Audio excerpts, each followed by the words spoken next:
Greetings everyone, welcome to our channel. இது வரைக்கும் நம்ம சேனலை சப்ஸ்கிரைப் பண்ணாதவங்க ப்ளீஸ் சப்ஸ்கிரைப் பண்ணுங்க. இந்த வீடியோவில் 11th standard first midterm test economics இது வந்து மாடல் கொஷின் பேப்பராக யூஸ் பண்ணிக்கோங்க. கரண்ட் இயர் நடந்த கொஷின் பேப்பர் தான். பட் எந்த கொஷின் பேப்பர் கிடைச்சாலும் நீங்கள் மாடல் கொஷின் பேப்பராகவே ரிவிஷன் பண்ணுறதுக்கு யூஸ் பண்ணிக்கோங்க. அதை மட்டும் படிக்க வேண்டாம், சரிங்களா? ஸோ இது வரைக்கும் நம்ம நிறைய மாடல் கொஷின் பேப்பர் அப்லோட் பண்ணியிருக்கோம் எக்கனாமிக்ஸ்க்கும். அதை எல்லாமே நீங்கள் ப்ரிப்பேர் பண்ணிக்கோங்க. இம்பார்ட்டன்ட் கொஷின் வீடியோவும் அப்லோட் பண்ணியிருக்கோம். எல்லாத்தையுமே ரெடியாக ப்ரிப்பேர் பண்ணிட்டு போனீங்கன்னா ரொம்ப ஈஸியாக இருக்கும் உங்களுக்கு. First midterm test important question video and then அதாவது மாடல் கொஷின் பேப்பர் அட்லீஸ்ட் ஒரு 4 to 5 district question paper upload பண்ணியிருக்கிறத நீங்கள் ரிவிஷன் பண்ணிங்கன்னா ரொம்ப ஈஸியாக இருக்கும். இதில் பார்த்தீங்கன்னா ஓவரால் மார்க்ஸ் வந்து 50 மார்க்ஸு.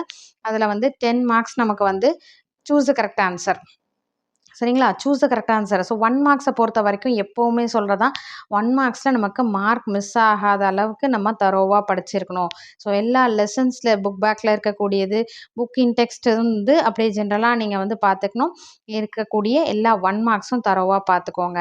எக்கனாமிக்ஸ் அண்ட் தென் எக்கனாமிக்ஸில் வந்து நம்ம ஃபஸ்ட்டு 2 மார்க்ஸ் இதெல்லாம் வந்து இம்பார்ட்டன்ட் கொஷின் மார்க் பண்ணியிருப்போம் இல்லைங்களா? அது எல்லாமே ஸ்டெப் பை ஸ்டெப்பாக 1 மார்க்ஸ்க்கு ரொம்ப டைம் ஸ்பெண்ட் பண்ணுங்க. ஏன்னா இதுக்கு டியூரேஷன் ரொம்ப கம்மி, நம்ம படிக்க வேண்டிய டியூரேஷனும் கம்மி. அது இல்லாமல் நம்ம ஈஸியாக வந்து மெமரைஸ் பண்ணிடலாம் 1 மார்க்கை பொறுத்த வரைக்கும். அதுக்கு அடுத்தது மற்றது பாருங்க பார்ட் பி 2 மார்க் கொஸ்டின். இதில் கொஸ்டின் நம்பர் 17 வந்து கம்பல்சரி சொல்லியிருக்காங்க. What is mean by economics கொடுத்துருக்காங்க. Name any 2 types of utility, mention the classifications of wants, write the formula of consumer surplus, define labor, and then define marginal product of a factor, and then what is mean by sunk cost. So 17th question sunk cost நமக்கு வந்து compulsory கொஷினில் கொடுத்துருக்காங்க.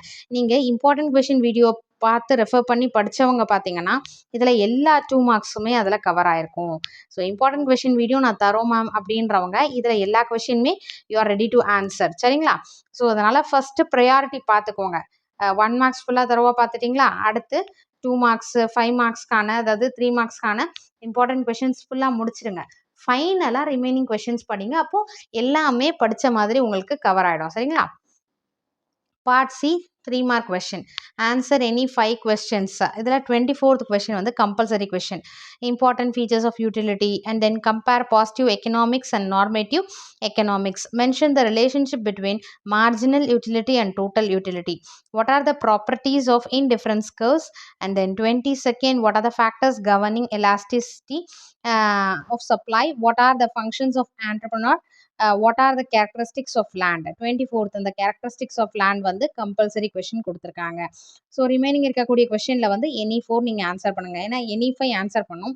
அதில் 24th compulsory question, remaining 4 questions. So இதுவுமே important question cover பண்ணவங்க ரொம்ப ஈஸியாக நீங்கள் எழுதிடலாம்.